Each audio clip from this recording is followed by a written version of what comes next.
आणि 8 जूनला अंतरवाली सराटीमध्ये आंदोलन करणार असा निर्धार मनोज जरांगेंनी केलाय। आपण राजकारणात नाही, त्यामुळे कुणाला पाडा असं आपण म्हटलं नाही असंही जरांगेंनी सांगितलं। तर मुख्यमंत्री आणि गृहमंत्र्यांनी आपला नाद करू नये असंही जरांगे म्हणतात। लोकसभा निवडणुकीमध्ये जरांगे फॅक्टर चालणार का?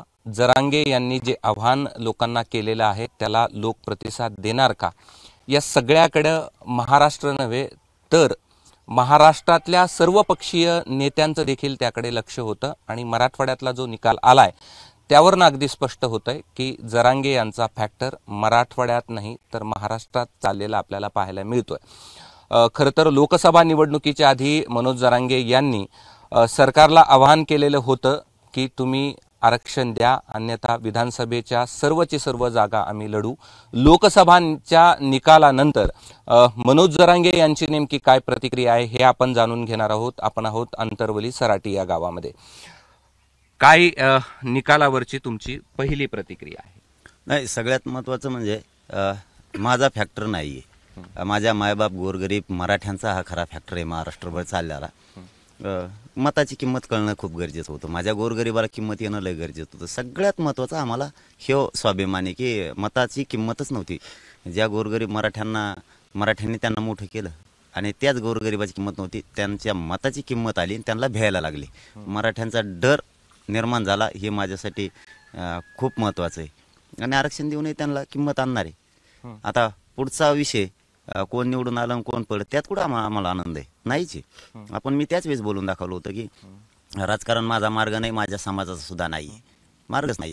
त्यामुळं काय निवडून आले का पडले का त्या गुलालात आम्हाला नाही आनंद अजिबात। आमच्या आरक्षणाच्या गुलालात आम्हाला आनंद। काल एक उमेदवार तुम्हाला भेटायला आले, बजरंग सोनवणे, त्यांनी तुमचे आभार देखील मानले, सगळेच त्यांचा सत्कार केला, सगळेच फोन आले तर सगळेच भेटायला येतील। अंतरवाली इथं नाही म्हणता येत नाही मला कोणालाच, सगळ्याच पक्षाचे आले होते, मागही आलेत, इथं कसं मला काय नाही म्हणता येत। आल्याच्या नंतर शुभेच्छा देणं कर्तव्य त्या दिल्या। तुमच्यामुळे भाजपाचा पराभव झाला असं म्हटलं जातं। मी कुठं म्हणलो पराभव करा भाजपचा? मी कोण म्हणलो महाविकास आघाडीला निवडून आणा, महायुतीला निवडून आणा? मी कोणाला पाडा म्हणलो नाही। मी असं जाहीर नाव नाही घेतलं की याला पाडा। मी जर तसं म्हणलो असतो ना त्याला तिने ताळात कोण नसतं राहिलं, इतकं भयानक झालं असतं त्याचं। मी म्हणलोच नाही। माझ्या गोरगरीब मराठ्यांच्या खांद्यावरती जबाबदारी होती। फक्त एक होतं की मताची किंमत कळणं खूप गरजेचं होतं माझ्या समाजाच्या, ती मात्र झाली। आणि लोकांचा एक शब्द होता पाठीमागं 5-7 वर्षापूर्वी, सभा होत्यात पण त्याचं मतात रूपांतर होत नाही। म्हणलं मग आपलं बघू मराठ्याचं रूपांतर होतंय का? झालं, मतात रूपांतर मराठ्यांचं झालं। गोरगरिबांनी मालक म्हणून काम हातात घेतलं। तुमच्या मते तुम्ही जे म्हणताय की समाजाचा हा एकजुटीचा विजय आहे असं म्हणताय, किती मतदारसंघामध्ये हा विजय झाला असं तुमचा दावा आहे महाराष्ट्रातल्या? नाही, मी विजय कुठं म्हणलो? समाजाचा हा ना, विजय कुठं म्हणलो? समाजाच्या मताला किंमत आली। किती मतदारसंघामध्ये मताला किंमत? अरे महाराष्ट्रात त्यांनाच माहिती त्यांची काय फजित झाली ती।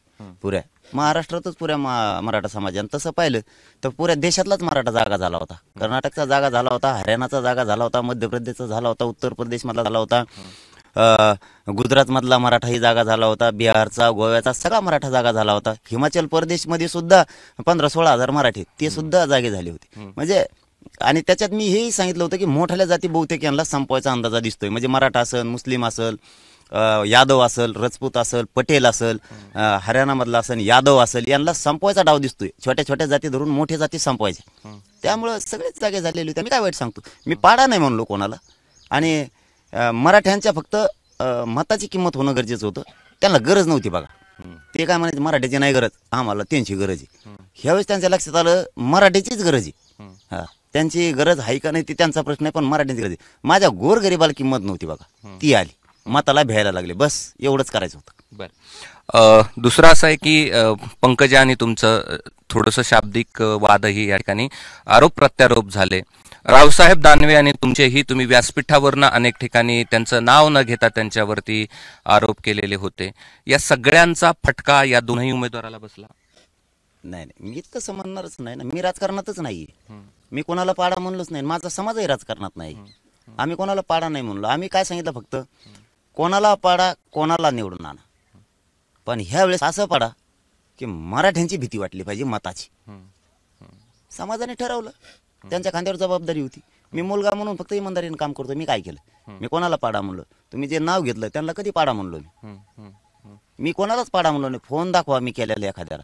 कानात सांगितलेला सुद्धा माणूस उभा करा. कानात सांगितलं होतं त्यांनाच नाही महाराष्ट्रात कुठंच. मी फक्त त्यांना स्पष्ट एकदा सांगितलं होतं की तुम्ही माझ्या विरोधात बोलू नका आणि माझ्या नादी लागू नका. मी आपल्या मीडियाच्या माध्यमातून त्यांना सांगितलेलं होतं. त्यांनी मला हिनवलं होतं उपोषणात आणि काही शब्द वापरले होते. त्यावेळेस मी त्यांना संदेश दिला होता की मी विरोधक मानत नाही तुम्हाला, दोघा बहीण भावाला. तुम्ही माझ्या नादाला लागू नका. मी तुम्हाला विरोधक मानलेलं नाही, माझ्या समाजाने सुद्धा नाही. त्याच्यानंतर सुद्धा तीनदा बोलले. मग मी फक्त उत्तरं दिलेत. पाडा नाही म्हणलो. पाडा म्हणलेला दाखवा. आता लोकसभा झाली आहे, तुम्ही विधानसभेत उभा राहणार असं म्हटलेलं आहे. लोकसभेच्या निकालानंतर महाराष्ट्रातलं काय चित्र असेल आणि तुमची आताची भूमिका नेमकी काय? सगळ्या स्वराची अंमलबजावणी करणं त्यांचं कर्तव्य. त्यांनी अधिसूचना काढलेली 5 महिने झालेत. इतका वेळ कुणीच देत नाही. आंदोलन 10 महिन्यापेक्षा जास्त झाले सुरू आहे. इतकं देशात आंदोलन कोणाचं चाललेलं नाहीये आणि शांततेत सुरू आहे. ते दिलं नाही. मराठा आणि कुणबी एकाचे कायदा पारित करण्यासाठी आधार लागतो असं त्यांनी सांगितलेलं आहे. 57 लाख नोंदी मिळाल्यात. मग आधार आता काय पाहिजे? केसेस मागं घेऊ हे सांगितलेलं आहे. हैदराबादचं गॅजेट लागू करू, ज्या काय गोष्टी ठरलेल्या आहेत त्या द्याव्यात. आम्हाला राजकारणात जायचं नाही. निवडणूक झाल्यावर बोलतोय मी हे शब्द आणि एबीपी माझाला मी जबाबदारीनं बोलतोय. राजकारण माझा मार्ग नाहीये. मला राजकारणात जायचं नाही. माझ्या समाजाचा बी राजकारण मार्ग नाही. माझ्या समाजाला सुद्धा राजकारणात नाही जायचं. तुम्ही जे ठरलंय ते मी विनंती करून आज मुख्यमंत्री शिंदे साहेबाला सांगतो आणि गृहमंत्री फडणवीस साहेबाला सुद्धा सांगतो. आम्ही तुम्हाला कधी शत्रू मानलेला नाही, विरोधक मानलेला नाही. तुम्ही वाटा गेल्याशिवाय मी बोललेलो नाही. आमचं आम्हाला ठरल्याप्रमाणे द्या. माझ्या समाजाला आरक्षणाची गरज आहे. माझ्या समाजावर जे अन्याय झाला ते आम्हाला दूर करायचा आहे. राजकारण माझा मार्ग नाही. तुम्ही शहाणे व्हा. आणखीन तरी तुम्ही मला आंदोलनात हलक्यात घेतलं, तुम्ही राजकारणात हलक्यात घेऊ नका. आणि तुम्ही काड्या करायच्या पहिल्या बंद करा. मग हे लोक फोडायची, पत्रकार परिषदा घ्यायला लावायच्या, त्यांना मुंबईत सांभाळायचं, हे कुठाने जे करायचे ना हे बंद करा. तुम्हाला नाही यश येणार. मी खरं सांगतो. तुम्ही किती फोडले तरी यश नाही येणार. तुम्ही मला बदनामी करायचा प्रयत्न केला. तुम्ही आणखी 4-5 दिवसात पुन्हा चाळे सुरू केले. फक्त तुम्ही काड्या करायचं बंद करा. गोडी गुलाबीनं तुम्ही आंदोलन हाताळा. आमचा मार्ग काढा.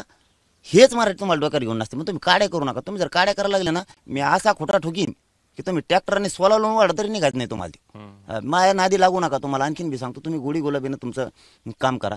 जर तुम्ही हे नाही दिलं मग मात्र मी 288 उमेदवार महाराष्ट्रात सगळ्या जाती धर्माचे उभा करणार. कार्यक्रमच लावणार तुमचा, सोडणारच नाही. मी गोरगरिबांना देणारं बनवणार. मग त्याच्यात मराठा असेल, गोरगरीब, दलित असन, मुस्लिम असन, बाराबोलीतेदार असेल, त्यात धनगर असेल, लिंगायत समाज असेल, राजपूत असेल, आम्ही सगळ्याला सोबत घेऊन त्यांना देणारं बनवणार. म्हणजे बनवणार. गोरगरिबाला देणारं बनवणार. मागणारं बस झाला.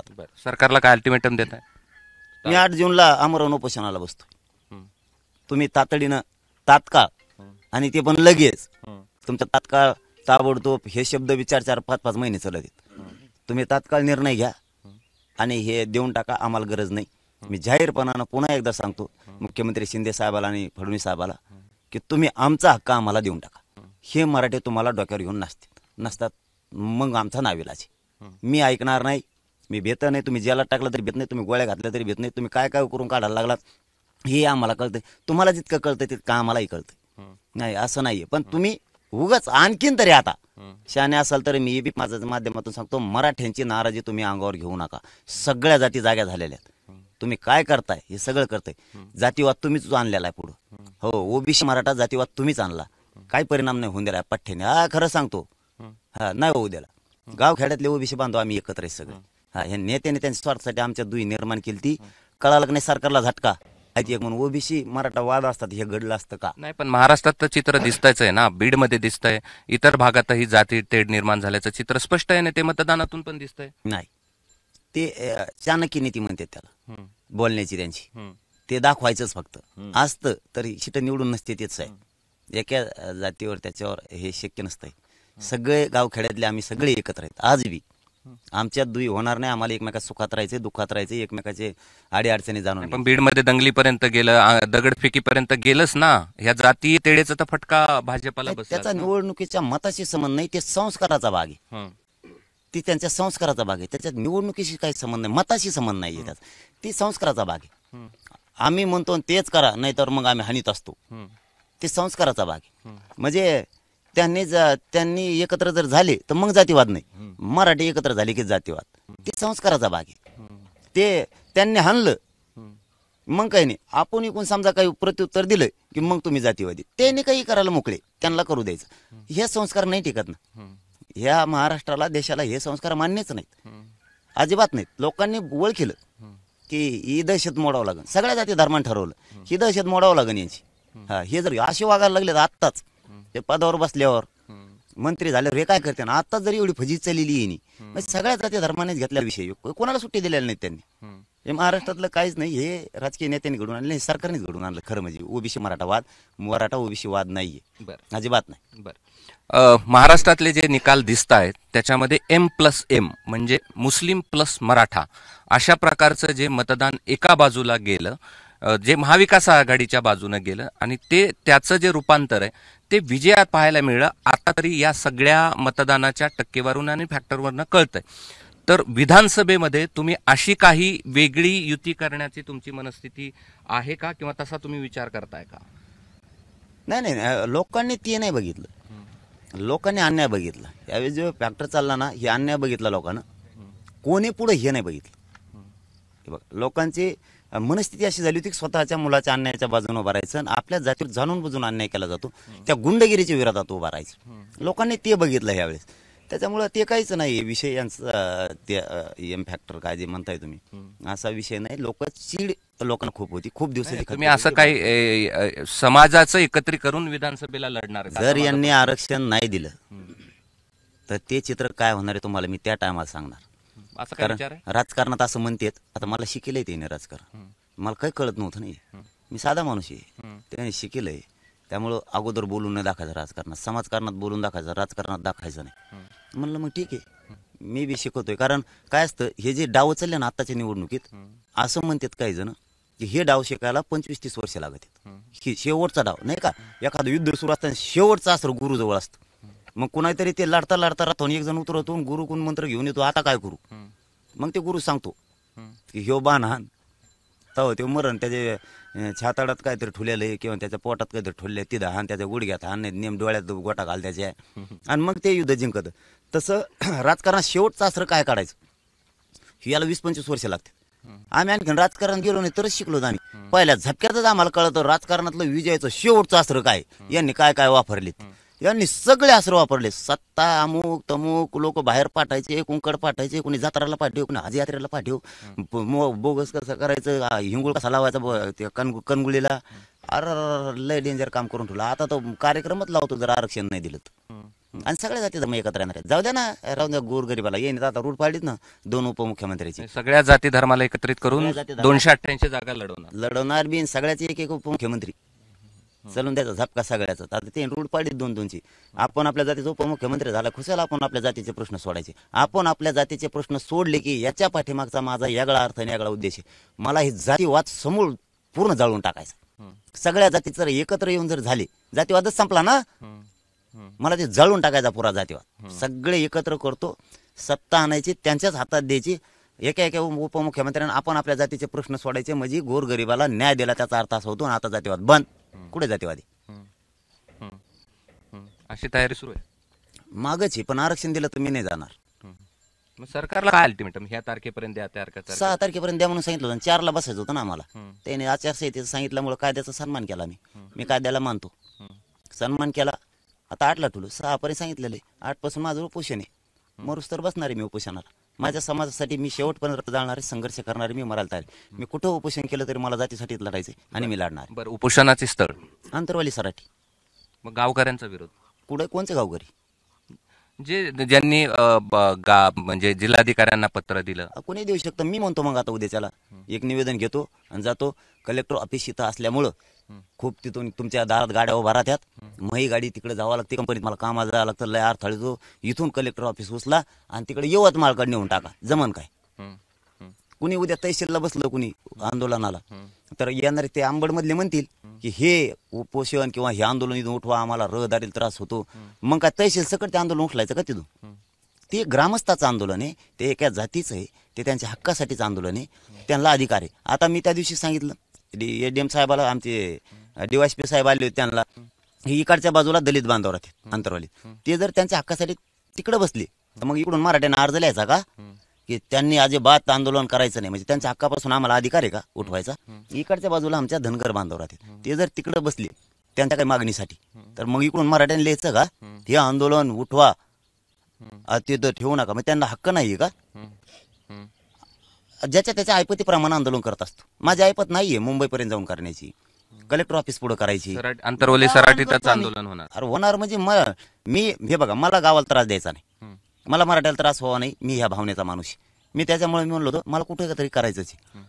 पावसात तुम्हाला आता व्हिडिओ मिळालेत नाहीत माहित नाही, अख्खं गाव पावसात इकडे पळत होतं, इथं आलं वोक्साबोक्षी रडायला लागले लोक, अजिबात गावातून जायचं नाही म्हणे, काय संबंध नाही. मी म्हणलं तुमच्यावर हल्ला घडून आणणार आहेत पुन्हा एकदा.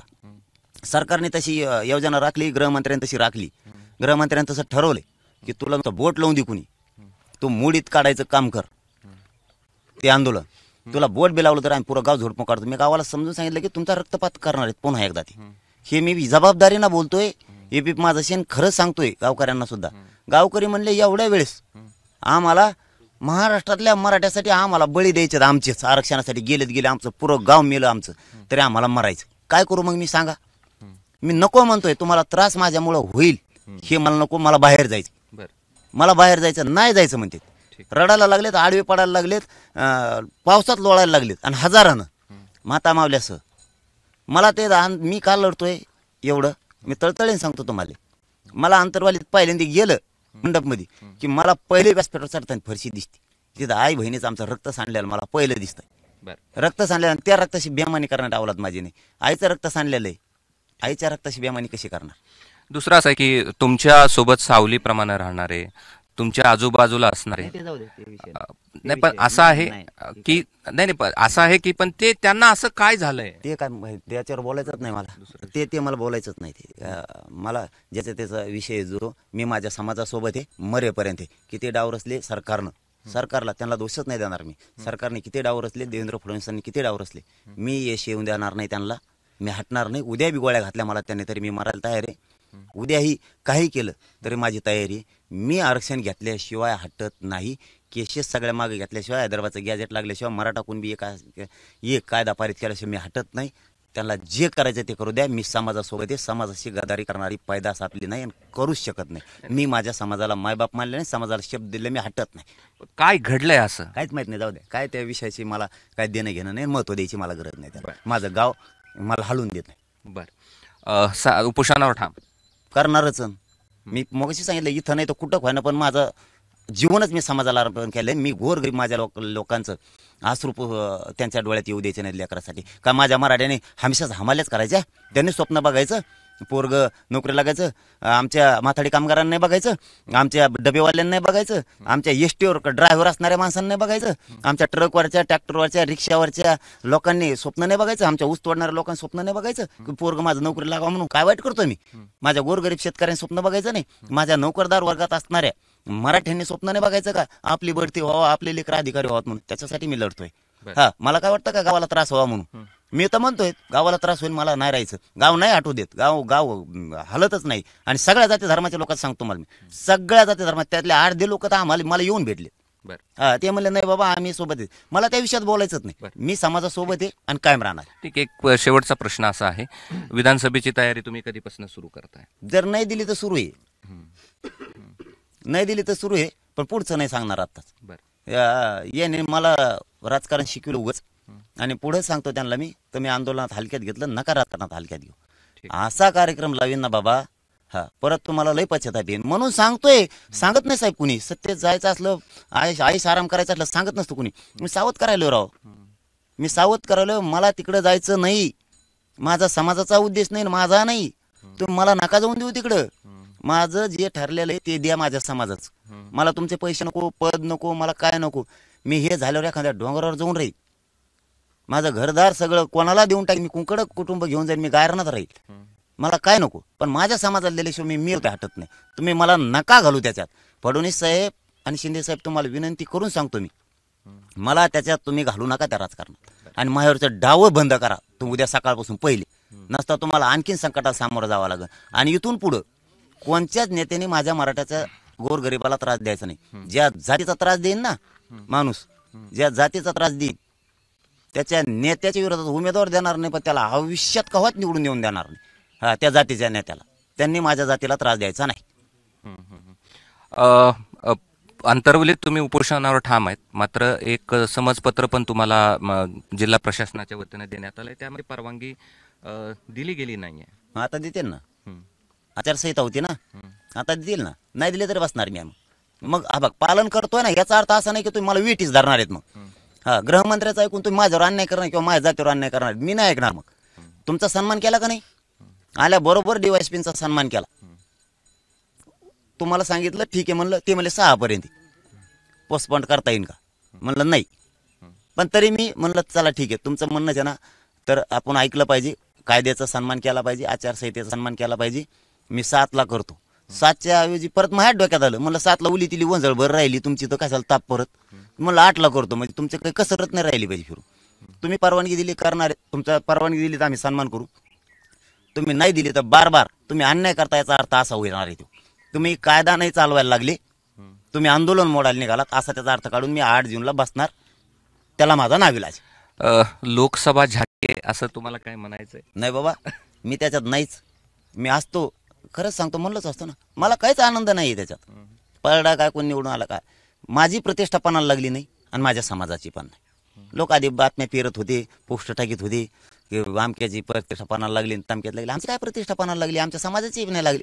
आमची प्रतिष्ठा कधी पणाला लागली असते, आम्ही नाव घेतलं असतं तर तुम्हाला पाडा, मग मात्र आम्हाला तुम्हाला पाडूनच दाखवा लागला असतं. आम्हाला काय कुणी या कुणी पाडा, पण माझ्या गोरगरीब मराठ्यांना किंमत नव्हती. माझ्या मराठ्यांच्या गोरगरिबाच्या जीवावरच यांना किंमत आली होती, पण त्यांनी आम्हाला किंमत दिली नाही. गोरगरिबाला ती किंमत आणायची होती आणि मताला एवढी किंमत आली, अशा टर भ्यायला लागले. दादा, मराठा समाजाचा विजय कमून नाही होणार. अरे बाबा, आम्ही एकच होत नव्हतो, झालो तिकून तर मतात परिवर्तन होत नव्हतं असं म्हणतात. ते दुसरे येतं मतात परिवर्तन नाही होणारे. मराठी तसे नाहीत. एकदा मतात परिवर्तन म्हणले परिवर्तन. कामाला गेलं नाही, कुणी नांगर सुद्धा आणले नाही त्या दिवशी. सगळं बंद, कुणी बैल पाणी पाजायला नाही गेलं, जनर नाही. एक जणाचा तसा व्हिडिओ आलाय आमच्याकडं, रानात गेला तर ते तिकडेच जाणार, शेळ्या सोडून दिल्या त्यांनी, गावात आलं. म्हणजे मतदानच करायचं म्हणलं, सोडायचंच नाही. म्हणजे मराठ्यात ही जी ज्योत झाली होती ना भयानक, खूप लोक भयानक झाली होती की आता हटायचंच नाही. आमचं मतात परिवर्तन झालं, एकीच झालं, एकजुटीत झालं, आमचं सगळं परिवर्तन झालं, काहीच राहिलं नाही. त्यामुळं आमच्या गोरगरिबाला किंमत आली, मला तेवढे आनंद आहे. गोरगरिबाची माया गोरगरीब मराठ्यांच्या चपला सकट पाया पडत. हा बस, आता फक्त आरक्षण देऊन त्याचे लेकर अधिकारी करायचे. 2च स्वप्न होते, पूर्ण झाले. आता एक राहिले, आरक्षण देऊन त्यांचे लेकर अधिकारी बनवायचे, ते बी घेतो. सोडितच नाही तर तुम्ही कितीही करा. विनंती पुन्हा एकदा जाता हे बी माझ्या माध्यमातून शिंदे साहेब तुम्हाला विनंती करून सांगतो, आणि फडणवीस साहेबाला सुद्धा, तुम्ही अजिबात डावं करू नका. हे आंदोलन गोळी गुलाबाने हाताळा आणि मराठ्यांना ठरल्याप्रमाणे देऊन टाका. हेच मराठे तुम्हाला डोक्यावर घेऊन नसतील, बघा नसतेत का नाहीत. धन्यवाद. ते मनोज जरांगे पाटील आणि लोकसभा निवडणुकीच्या निकालानंतरची त्यांची ही प्रतिक्रिया आहे. आणि लोकसभा निवडणुकीमध्ये त्यांनी जो शब्द म्हटलं होतं की आपल्याला विरोध जे करतायत किंवा आरक्षणाला विरोध जे करतायत त्यांना तुम्ही पाडा, आणि त्यामध्ये साहजिकच यश मिळालंय असं दिसतं आहे. आणि हे यश आपलं नसून हे मराठा समाजाचं यश आहे.